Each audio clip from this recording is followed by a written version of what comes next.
शंकर ने पार्वती को ये अमर कथा बतलाई। हरे शंकर ने पार्वती को ये अमर कथा बतलाई। शंकर ने पार्वती को ये अमर कथा बतलाई। और सुखदेव श्री भगवन ने ये राजा परीक्षित से गाई। सुखदेव श्री भगवन ने ये राजा परीक्षित से गाई। सुखदेव श्री भगवन ने ये राजा परीक्षित से गाई। तुम सुन लेना मेरा कहना, सुन लेना मेरा कहना, ये कथा पुरानी है, ये भागवत शिवा की वाणी है, ये भागवत हमारे कहानी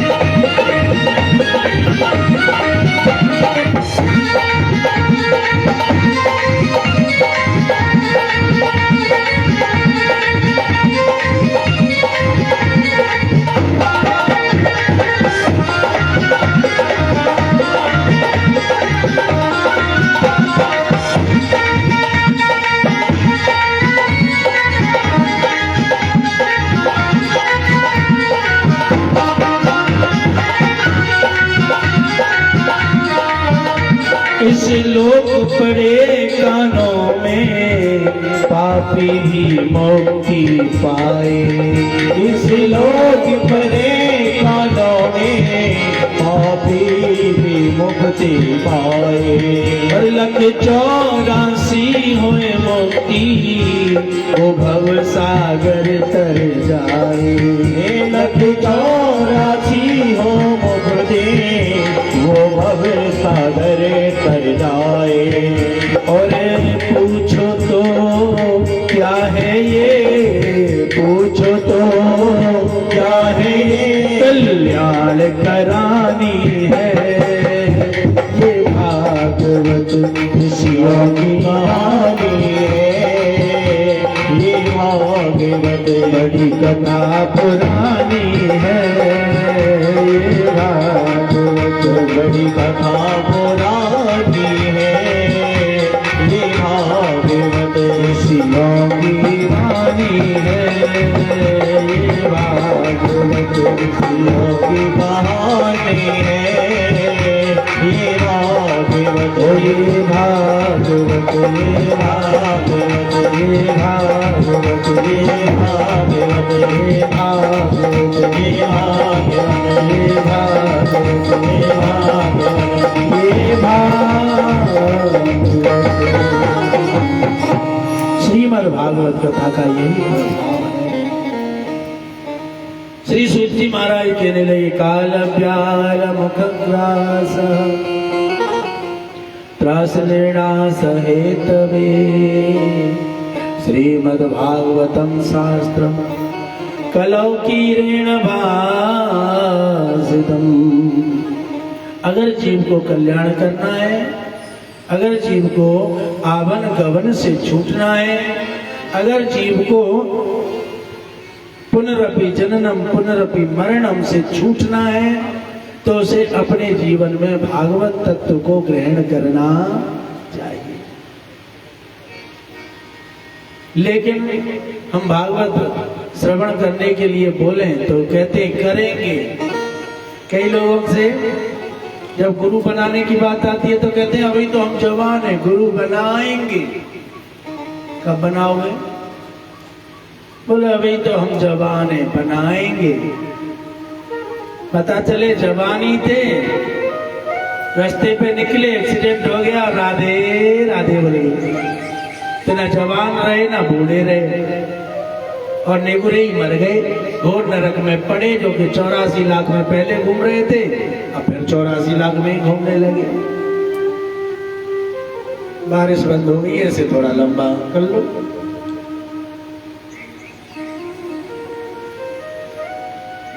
हमें तो ये बिछुआ बेटा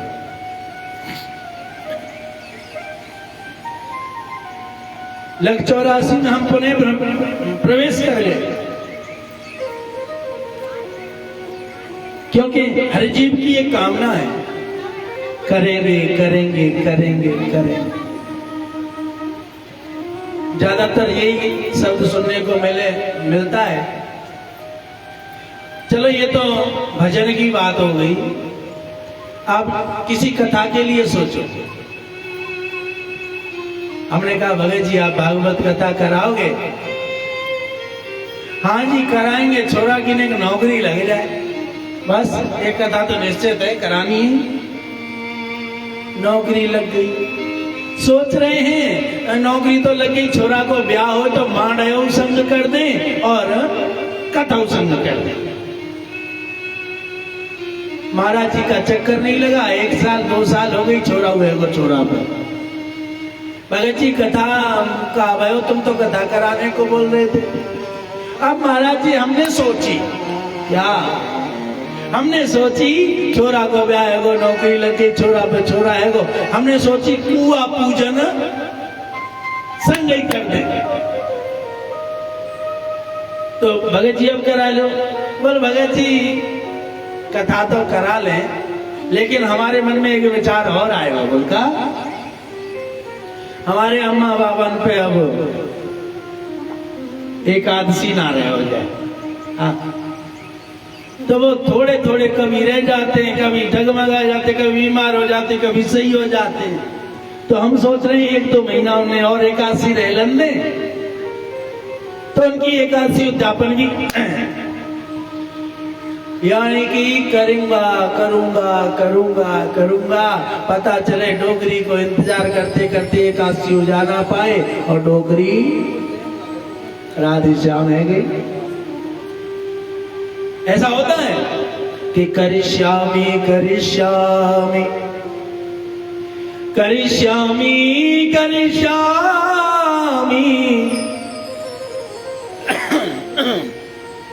करिष्यामि स्मृता मरिष्यामि मरिष्यामि मरिष्यामि इति विस्मृता। करूंगा करूंगा करूंगा तो याद रहता है, लेकिन एक चीज भूल जाता है, मरूंगा मरूंगा मरूंगा। अगर जीवन में ये बात याद रहे तो व्यक्ति करूंगा शब्द ना बोले, कर रहा हूं कहने लगे। क्या कर रहा हूं, यानी उसे भविष्य में ना ले जाकर उसे वर्तमान में करने लग जावे। क्यों? क्योंकि उसे ज्ञान हो जाए कि मेरा मरना निश्चित है, आज मरूं कल मरूं, जीवन का कोई भरोसा, क्या भरोसा है इस जिंदगी का, साथ देती नहीं ये किसी का, साथ देती नहीं ये किसी का। श्वास रुक जाएगी चलते चलते, समा बुझ जाएगी जलते जलते, और दम निकल जाएगा आदमी का, और साथ देती नहीं ये किसी का। क्या भरोसा है इस जिंदगी का, साथ देती नहीं ये किसी का। संतों से कहा कि आप भागवत कथा को अपने जीवन में लाओ। संतों ने कहा तो ठीक है, हम भागवत कथा सुनेंगे। सूत जी ने ना कहा सुनेंगे नहीं, सुनो। क्या कहा? सुनेंगे नहीं, सुनो। कहने लगे नहीं नहीं, हम अचानक कैसे सुन सकते हैं, पहले प्लानिंग तो होनी चाहिए किसी भी कार्य को करने की।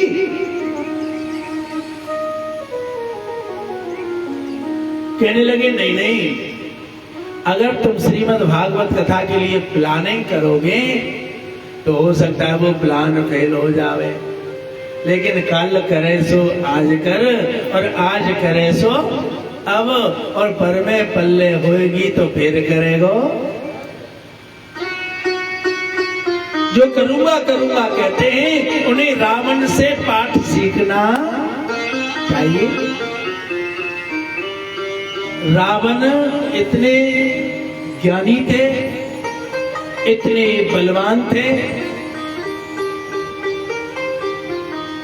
कि ज्ञान में तो वो ब्रह्मा को भी टक्कर दे देते, और बल में जो इंद्र जैसे राजा को भी चुटकी में हरा देवे।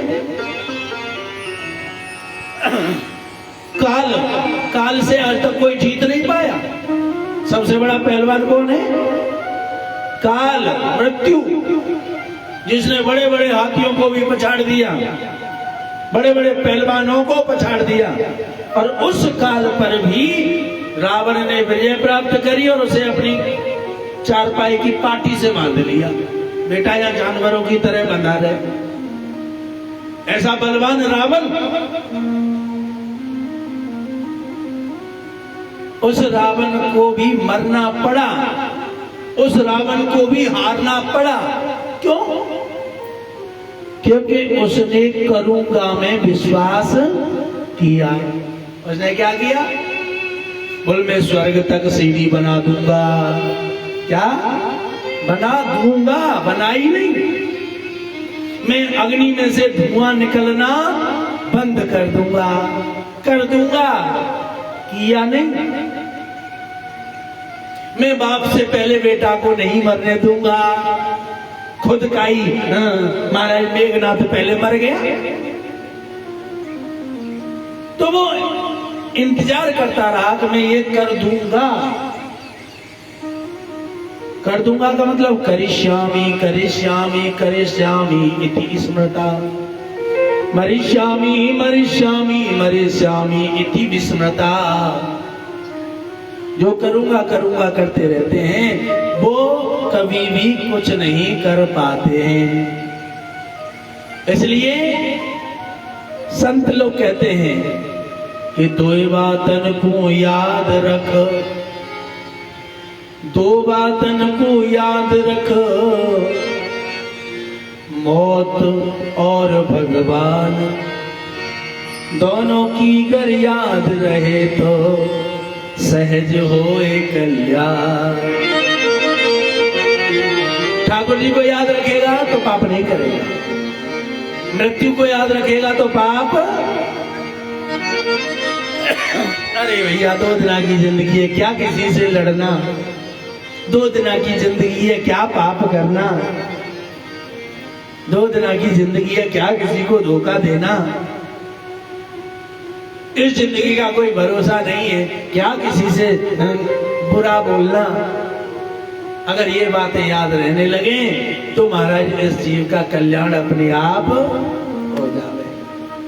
दो बातन को याद रख, मौत और भगवान, ये दोनों अगर याद रहे तो सहज होए कल्याण।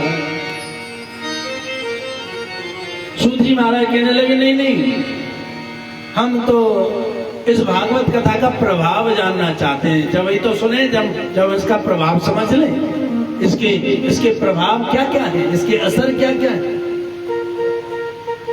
तो श्री सूत जी महाराज ने इनको असर बताया कि परीक्षिते कथाम वक्तुम सभायां संस्थिते सुखे सुधा कुंभम गृहीत्वा देवास्तत्र समागमन। एक बार राजा परीक्षित कथा सुन रहे थे, सुखदेव जी कथा सुना रहे थे कि स्वर्ग लोक से देवता आए और देवताओं के हाथ में अमृत का कलश लगा था। देवताओं ने अमृत के कलश को लाकर राजा परीक्षित के सामने रख दिया और राजा परीक्षित से कहा, राजन, आपको 7 दिन में मरने का श्राप लगा है कि तक्षक नाम का सर्प डसलेगा। आप एक काम करो, ये अमृत का कलश लो और अमृत पी लो।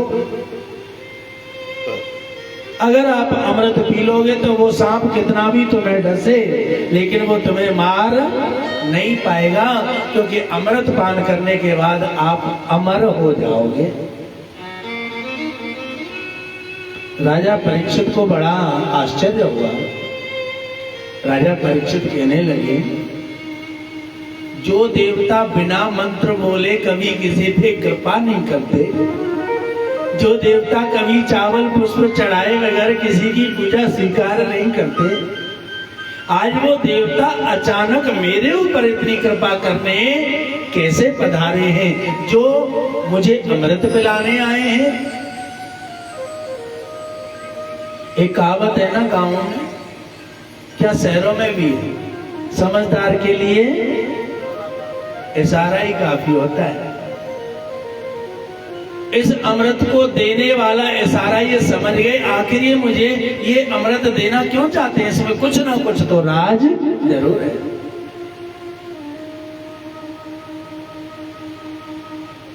इसमें राज क्या है?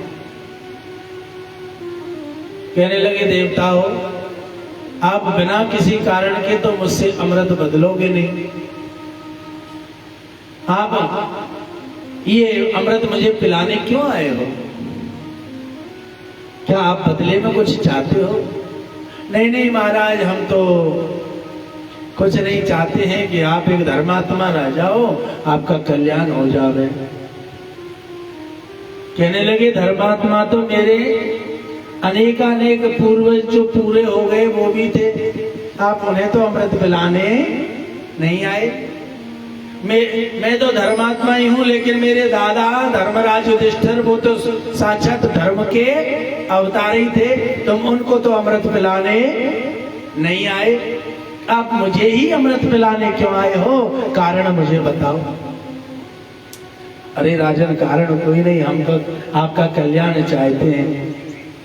बिना कारण के कोई कल्याण नहीं चाहता, इसलिए अपने सदगुरुदेव यानी सुखदेव जी महाराज से प्रश्न किया, एवं विनमये जाते सुधारा ज्ञान प्रपीयता प्रपास्यामो वयं सर्वे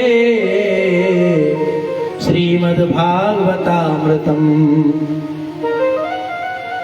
गुरुदेव, ये देवता मेरे पास आए हैं और मुझे अमृत देना चाहते हैं। गुरुदेव तो समाधि में कथा सुनाने लग रहे हैं। और महाराज, जब गुरुजी ने भी नहीं सुना तो देवताओं से कहा, तुम्हें बताना पड़ेगा।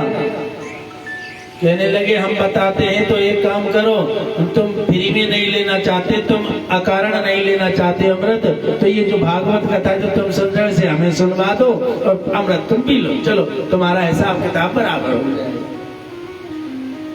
अब तो राजा परीक्षित को लगा, हाँ, मुख्य कारण ये निकल के आया, ये मुझसे भागवत बदलना चाहते हैं। अब तो अपने गुरु की चरण सेवा करने लगे। गुरुदेव, आप कृपा करके समाधि तोड़ो, समाधि से बाहर निकल के मेरे प्रश्न का उत्तर दो। ये देवता मुझसे अमृत के बदले भागवत लेना चाहते हैं, क्या मैं इनको दे दूं? सुखदेव जी महाराज ने अपने शिष्य के हृदय की बात को जानकर कहा, राजन, मैं ये तो नहीं जानता कि तुम्हें देना है कि नहीं देना है, बदला करना है कि नहीं करना है, क्योंकि जो कथा मैं तुम्हें सुना रहा हूँ इसको सुनाने का संकल्प मैं तुम्हारे लिए ले चुका हूँ, इसलिए अब ये भागवत कथा तुम्हारी हो गई। तुम इसे बदलोगे कि नहीं बदलोगे ये मर्जी तुम्हारी है, लेकिन मैं तुम्हें अंतर बता देता हूं। अंतर क्या है? अंतर है कि जो श्रीमद् भागवत कथा है ये तो एक मणि है। क्व स्वधा क्व कथा लोके क्व कांच क्व बलिर्वाहन ब्रह्मरातो विचारेवं तदा देवांचासा। जो श्रीमद् भागवत कथा है वो मणि है, और जो अमृत ये तुम्हें पिलाने आए हैं, ये अमृत एक कांच का टुकड़ा है, एक शीशा है। लाला ये पंखा न्योते लगा।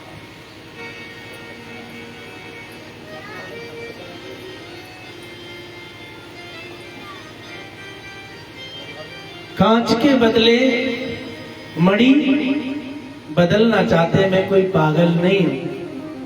राजा ने स्पष्ट मना कर दिया, देखो जी मैं कांच के बदले मणि नहीं बदलना चाहता, मैं तुम्हें कथा नहीं सुनने दूंगा। अगर तुम्हें बदला करना है तो आपकी ये आशा यहाँ से निराशा में बदलेगी, आप तुरंत चले जाओ यहाँ से। सारे देवता कहने लगे, बताओ अमृत के लिए तो सब तड़पते रहते हैं, इन्होंने अमृत के लिए भी मना कर दिया। इसलिए सारे देवता लोग मिलकर ब्रह्मा जी के पास पहुंचे और ब्रह्मा जी से कहा, ब्रह्मदेव उस राजा परीक्षित ने श्रीमद् भागवत कथा को अमृत के बदले में देने के लिए इनकार कर दिया, इसका कारण बताओ। ब्रह्मा जी ने एक तुला मंगाई, एक तराजू मंगाई, और तराजू के एक पलड़े में अनेक प्रकार के तीर्थों का फल, अनेक प्रकार के दान पुण्य का फल, अनेक प्रकार के पठन पाठन का फल एक पलड़े में रखा, और एक पलड़े में अकेली भागवत कथा का फल रखा। इतना पुण्य मिलकर अकेले भागवत कथा के पलड़े को उठा नहीं पाए। ब्रह्मा जी ने कहा, बताओ कमाल हो गया, ये श्रीमद् भागवत कथा का पलड़ा उठता क्यों नहीं है? ध्यान लगा के देखा तो भागवत कथा में से भगवान नारायण मुस्कुरा रहे हैं। क्योंकि भागवत कथा कहां से निकली है? भगवान नारायण के मुख से।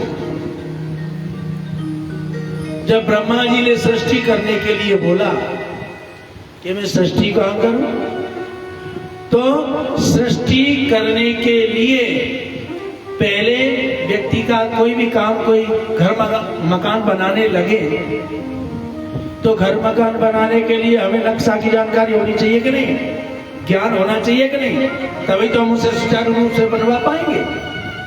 ऐसे ही सृष्टि करने से पहले ठाकुर जी के ठाकुर तत्व का ज्ञान भगवान ने स्वयं 4 श्लोकों की भागवत कहकर ब्रह्मा जी को कराया। तो ये जो श्रीमद् भागवत कथा है वो सर्वप्रथम 4 श्लोकों की थी। कितने? 4 श्लोकों की। 4 श्लोकों की श्रीमद् भागवत कथा ब्रह्मा जी को श्री नारायण ने बताई।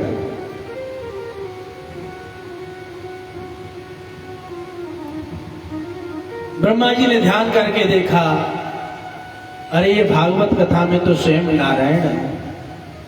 ब्रह्मा जी ने बताया सारे देवताओं को, देखो ये श्रीमद् भागवत कथा कोई साधारण ग्रंथ नहीं है, साधारण कथा नहीं है, ये भगवान ही कथा है और कथा ही भगवान है। भागवत ही कृष्ण है, भागवत ही नारायण है, भागवत ही राम है, भागवत में सर्वस्व है। बोलिए राधा वल्लभ लाल की।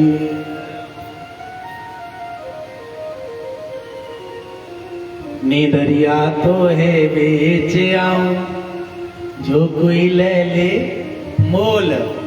दादाजी, नीदरिया तो है बेच आऊं, जो कोई ले ले मोल। नींद, आप कहोगे नींद क्यों आती है कथा में? कई बार नींद आती है ना, अभी बाबूजी को आ रही थी हल्की हल्की। हाँ, तो नींद क्यों आती है कथाओं में? नींद इसलिए आती है, जब राम और रावण का युद्ध हुआ तो कुंभकर्ण की पत्नी का नाम क्या था? निद्रा देवी। निद्रा देवी। जब कुंभकर्ण को भगवान राम ने मार दिया तो कुंभकर्ण के पास निद्रा देवी पहुंची। राम जी, आपने मेरे पति को मारा है, मैं आपसे बदला लेके रहूंगी। भगवान ने कहा, कौन हो तुम? हमारा नाम निद्रा देवी है। तो आपके पति कौन है? और हमारे पति का नाम है कुंभकर्ण। क्या नाम है? आपने हमारे पति को मारा, बदला तो हम लेंगी। भगवान ने कहा तो बदला कैसे लोगी? बोल बदला ऐसा लेंगे कि तुम भूल जाओगे किसी के भी पति को मारना। हाँ तो बताओ तो सही। बोल हम तुम्हारे इस वैकुंठ के गोदाम पर ताला लगवा देंगे। हम तुम्हारे वैकुंठ पर ताला लगवा देंगे, तुम्हारा वैकुंठ खाली पड़ा रहेगा। मतलब साफ है। तुम्हारे वैकुंठ में कौन आता है? बोल वो आते हैं जो कथा सुनते हैं, वो आते हैं जो सत्संग करते हैं, वो आते हैं जो कीर्तन करते हैं, वो आते हैं जो जाप करते हैं, वो आते हैं जो पूजा पाठ करते हैं। तो ठीक है, उन जो तुम्हारे वैकुंठ में आते हैं हम उनको तुम्हारे वैकुंठ तक आने ही नहीं देंगे। क्यों? जब वही पूजा पाठ करने बैठेंगे तभी हम उनके मोड़ पर जाके बैठ जाएंगे। ले कर ले बेटा पूजा पाठ। जब वही कोई कथा सुनने बैठे हो तभी मैं बाके मोड़ पे आके बैठ जाऊंगी। ले सुन ले कथा। व्यास जी कथा करते रहेंगे और भगत घर्राटे मारते रहेंगे तो कथा ही नहीं सुनेंगे तो वैकुंठ में कैसे आएंगे? और जब कोई नहीं आएगा तो खाली गोदाम में तो ताला लगाया जाता है। इसलिए हम तुम्हारे वैकुंठ को खाली करवा देंगे।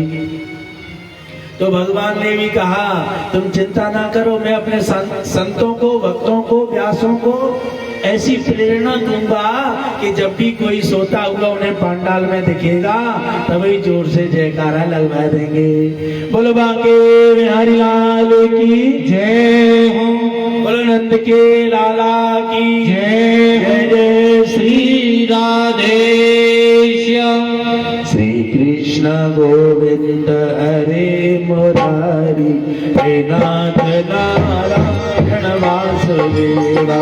श्री कृष्ण गोविंद हरे मुरारी, हे नाथ नारायण वासुदेवा।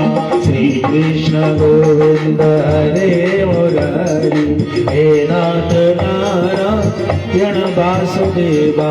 श्री कृष्ण गोविंद हरे मुरारी, हे नाथ नारायण वासुदेवा। हे नाथ नारायण वासुदेवा, हे नाथ नारायण वासुदेवा।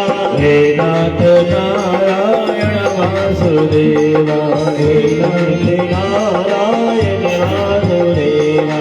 श्री कृष्ण गोविंद हरे मुरारी, हे नाथ नारायण वासुदेवा। श्री कृष्ण गोविंद हरे मुरारी, हे नाथ नारायण वासुदेवा। श्री कृष्ण गोविंद हरे मुरारी, हे नाथ नारायण वासुदेवा।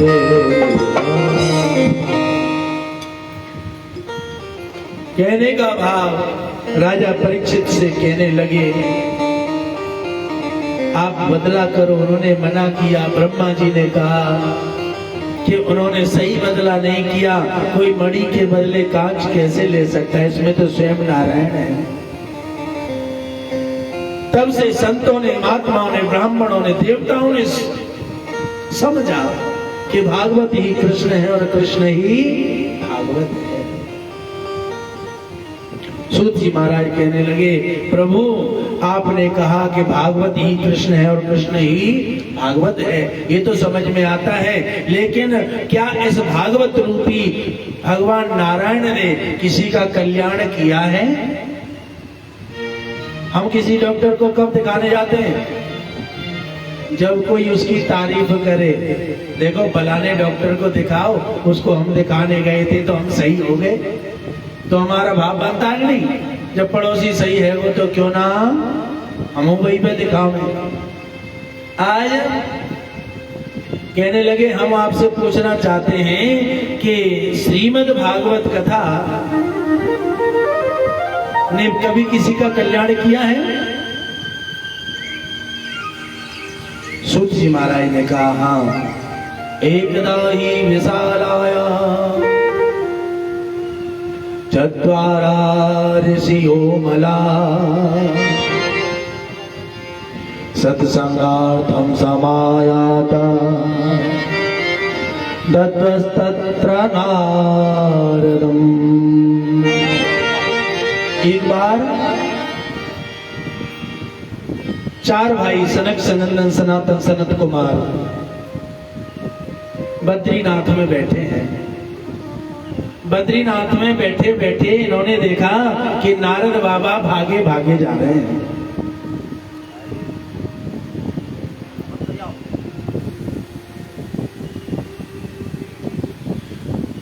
श्री राधे बदल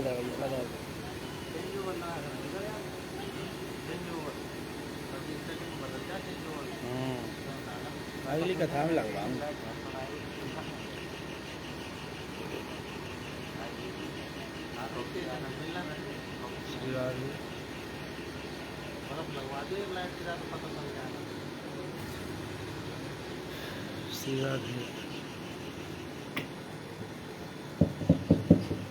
वृंदावन में हरिलाल की जय जय श्री राधे।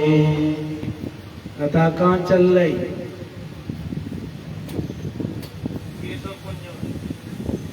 कथा कहाँ चल रही? हाँ, आदत निकल के सभी कुंज में तो चल रही है, लेकिन प्रसंग चल रहा है कि एकदा ही विशालायां चत्वारा ऋषियो मला सत्संगार्थम समायाता दत्तस्तत्र नारदम। एक समय की बात है, चार महात्मा हैं जिनका नाम है रामहंस, सनक सनंदन सनातन सनत कुमार। चारों भाइयों ने देखा कि एक महात्मा है जिनका नाम है नारद, भागे भागे जा रहे हैं। उनका चेहरा मलिन है, दुखी है। उस दुखी मन को देखकर इन्होंने प्रश्न किया, कथम रमण दीन मुखा कुतश्चिंतातुरो भवान् त्वरितम गम्यते कुत्र कुतश्चागमनं तव। अरे नारद बाबा, तुम्हारी चिंता का कारण बताओ। तुम्हारे चेहरे को देख के लगता है तुम्हें कोई कष्ट है। नारद बाबा मना कर देना, ना मेरी चिंता का कोई कारण नहीं। नहीं, तुम्हारे चेहरे से पता चलता है। इदानीम शून्य चिंता गतविंदा यथा जनता कावेरा भवत संगस्या नोचितम बद कारणम। बिना चिंता के तो चेहरा मलिन हो ही नहीं सकता। बिना चिंता के तो चेहरे पर मुरझापन आ ही नहीं सकता। कोई ना कोई मन में क्लेश होगा, मन में कोई पीड़ा होगी, तभी ये चेहरा मलिन होता है, तभी ये मुख मलिन होता है, दुखी होता है। तुम्हारे दुख का कोई ना कोई कारण तो रहा होगा। कृपा कर मुझे बताओ, तुम्हारे दुख का कारण क्या है? नारद बाबा ने सोचा, अब तो इन्होंने हृदय की बात जान ली है तो इनको बताना ही पड़ेगा। बताने लगे, अहम तो पृथ्वी ज्ञातो ज्ञात्वा सर्वोत्तमामिति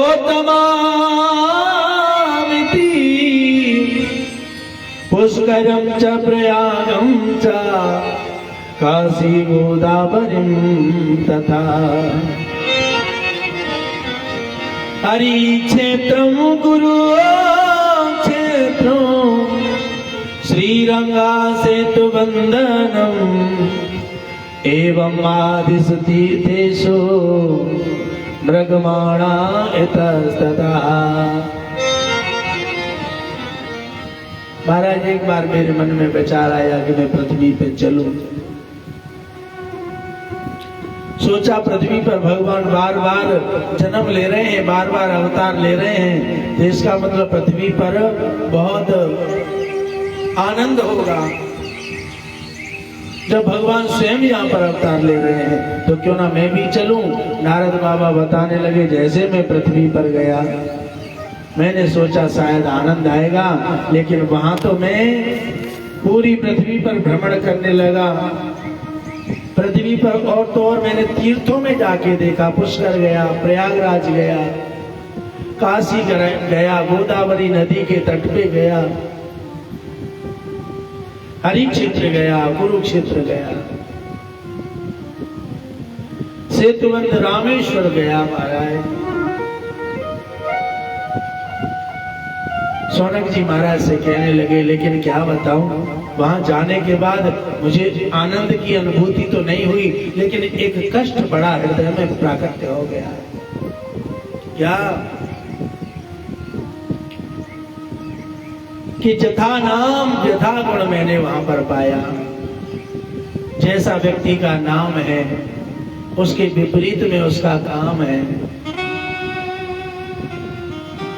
झूठ नहीं बोलनी चाहिए, नाम रख दिया है सत्यवादी, सत्य केतु, सत्यनारायण। लेकिन जो जिसका नाम सत्यनारायण रखा है वही सबसे ज्यादा झूठ बोल रहा है।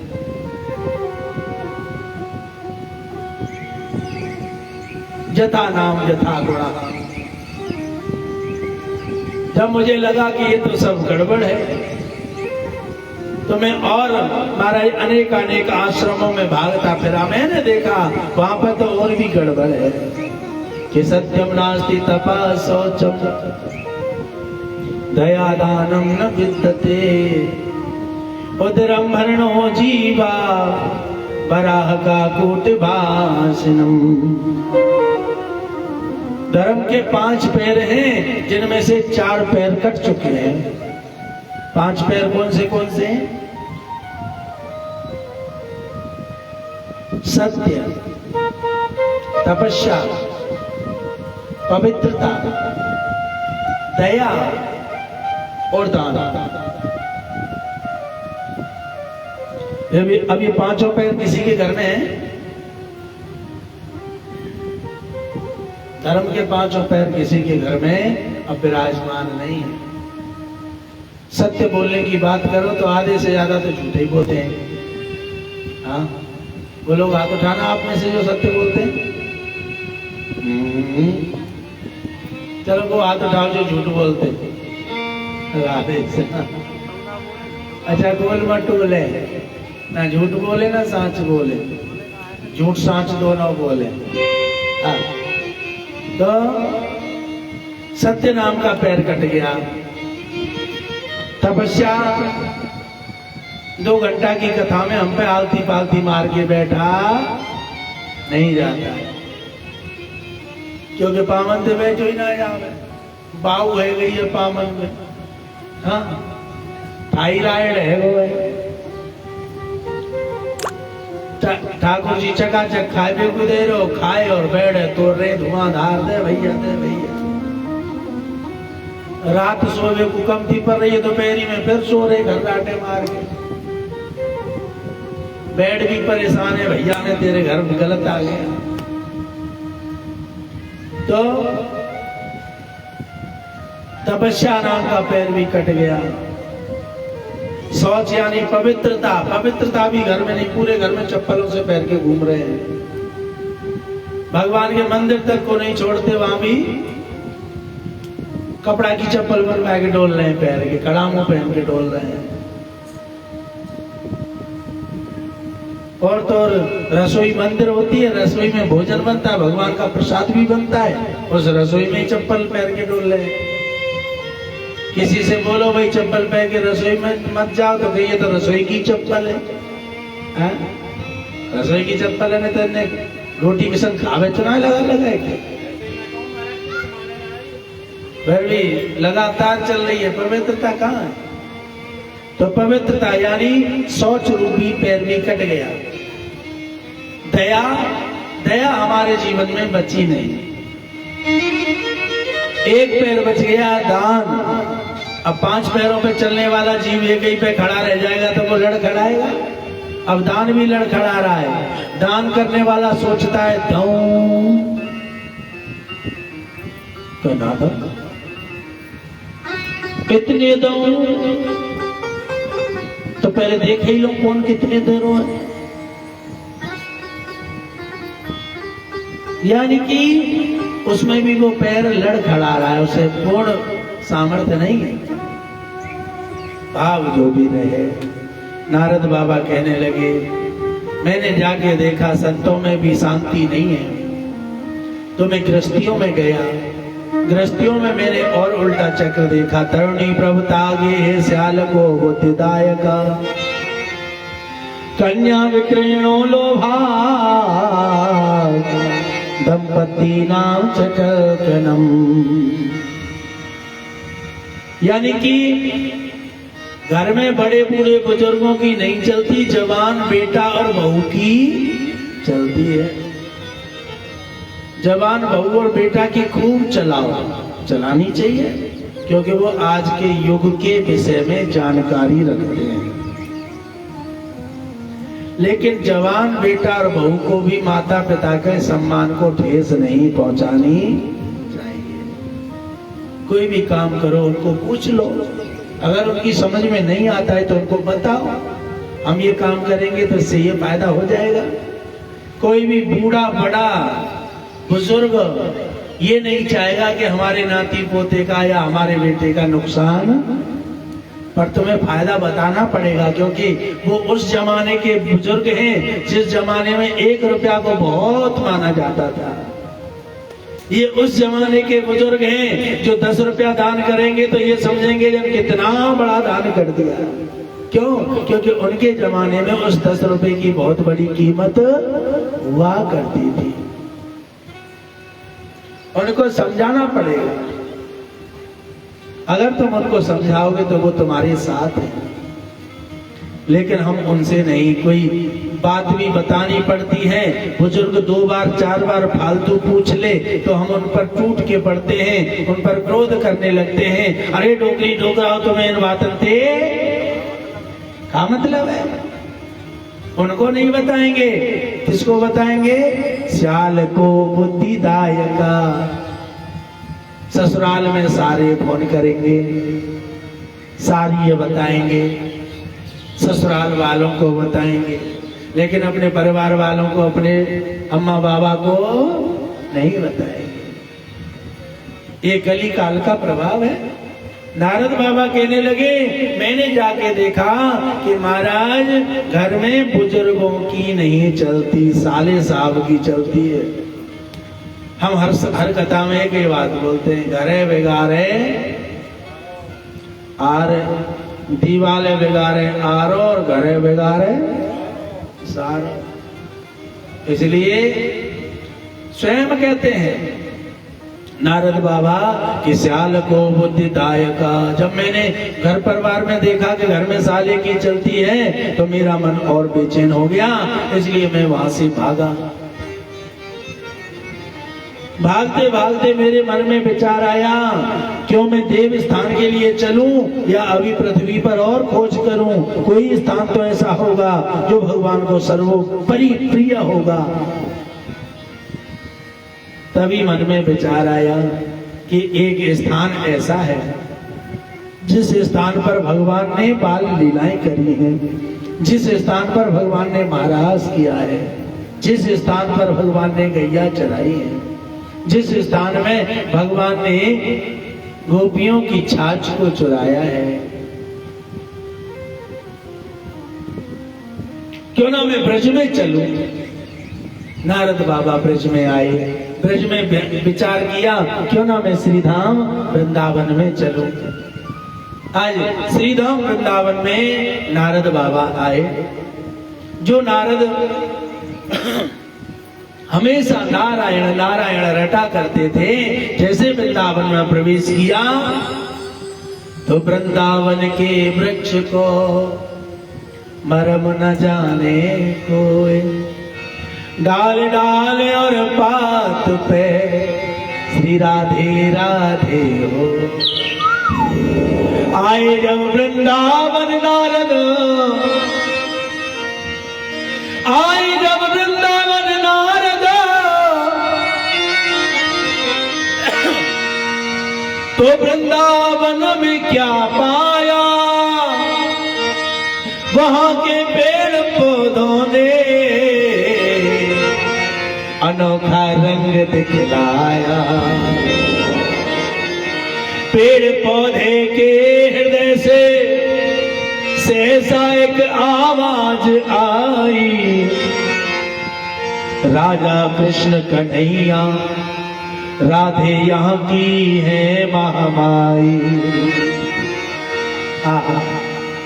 आज राधा रानी की कृपा को जो वृंदावन में घुसकर देख रहा है, तो आज इनके हृदय से भी एक आवाज निकलने लगी, ये जीवन है राधे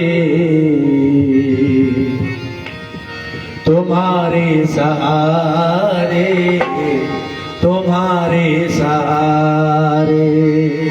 जीवन है राधे तुम्हारे सहारे, तुम्हारे सहारे।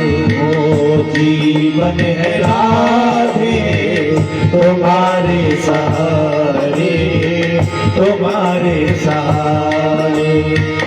चले जा रहे हैं, चले जा रहे हैं किनारे किनारे। जीवन है राधे तुम्हारे सहारे, तुम्हारे सहारे। जीवन है राधे तुम्हारे सहारे, तुम्हारे सहारे। राधे जी समझी, राधे जी समझी, राधे जी समझी, राधे जी समझी,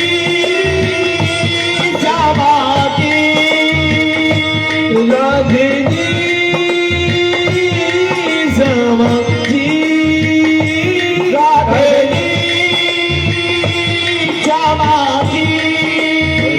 जीवन है राधे तुम्हारे सहारे, तुम्हारे सहारे। जीवन है राधे तुम्हारे सहारे, तुम्हारे सहारे। और चले जा रहे हैं प्यारे, चले जा रहे हैं किनारे किनारे, चले जा रहे हैं किनारे किनारे। जीवन है राधे तुम्हारे सहारे, तुम्हारे सहारे।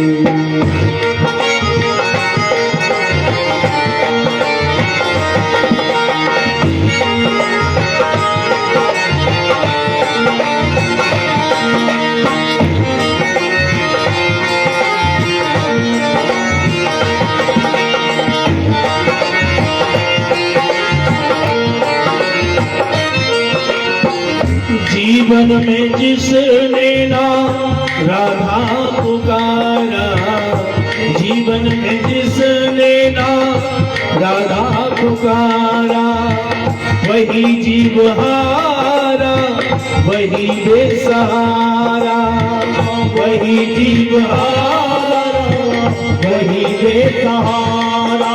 ओ वही जीव हारा, वही बेसहारा, वही जीव हारा, वही बेसहारा।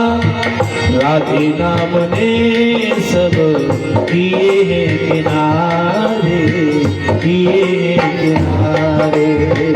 राधे नाम ने सब किए हैं किनारे, राधे जी, राधे जी, राधे राधे राधे जी, राधे राधे जी, राधे जी, राधे जी, राधे जी, श्यामा राधे श्यामा जोड़े जीवन है राधे तुम्हारे सहारे, तुम्हारे सहारे जीवन है राधे रानी तुम्हारे सहारे, तुम्हारे सहारे। नारद बाबा राधे राधे नाम जपते हुए यमुना जी के किनारे किनारे जा रहे थे कि पीछे से आवाज आई कि भव भव साधु क्षणम तिष्ठा, कि भव भव साधु क्षणम तिष्ठा, मचिंता मति नाशया, दर्शनम तव लोकस्य सर्वथागरम परम। बोलो वृंदावन बिहारी लाल की, बांके बिहारी लाल की। एकादशी है गाज, तो फिर इतनी जोरती जय बोल रही है तुम पे। बोलो वृंदावन बिहारी लाल की। भाई अब तो इतना ही माइक तुम पे ही, इतना मुंह पे। हाँ एक बार और जोर से बोलो, भागवत महापुराण की। जब तक जाइए चला रहे स्टेप नहीं है।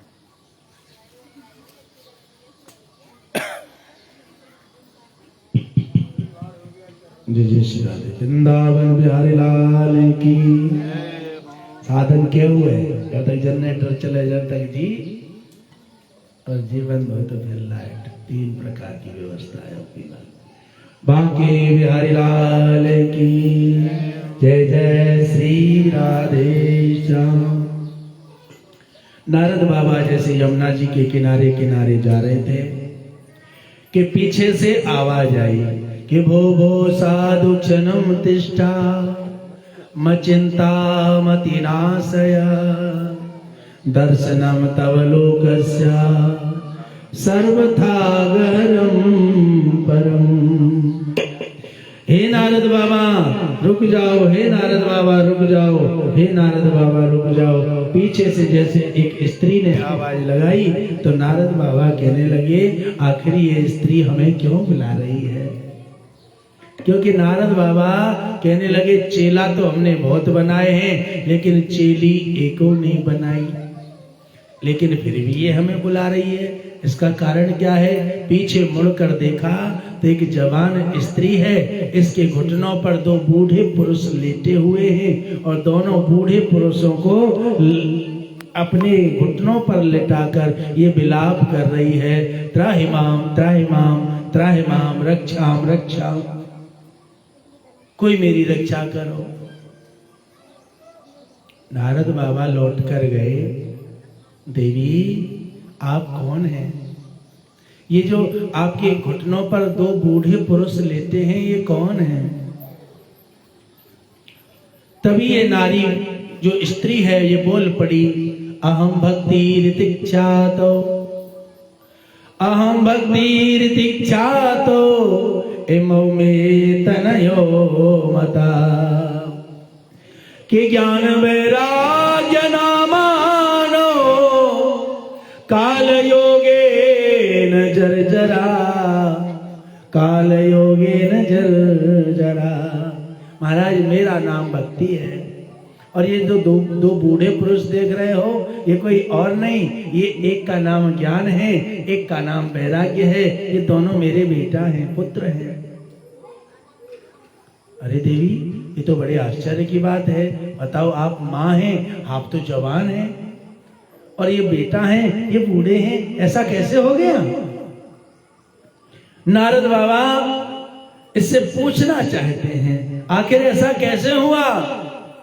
तभी महाराज भक्ति बोल पड़ी, वृंदावनम पुनः प्राप्य नवनीनेव स्वरूपिणी जाता हम युवती सम्यक प्रेष्ठ रूपात संप्रतम।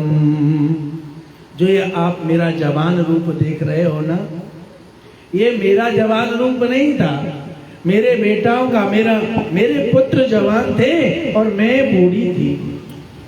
लेकिन यहाँ वृंदावन में आने के बाद उल्टा हो गया है। वृंदावन में आखिर ऐसा कैसे हो गया, कृपा करके मुझे बताओ। तभी महाराज ये कहने लगे कि वृंदावन से संयोगा पुनस्तम करणीम वा धन्यम वृंदावनम तेना अति नद्यति। जैसे इसकी के माहौल में, वृंदावन की आमो हवा में, वृंदावन की महाराज गलियों में, वृंदावन के क्षेत्र में, वृंदावन की महाराज अंदर प्रवेश करते ही मुझ पर इसका असर हो गया और मेरे बेटा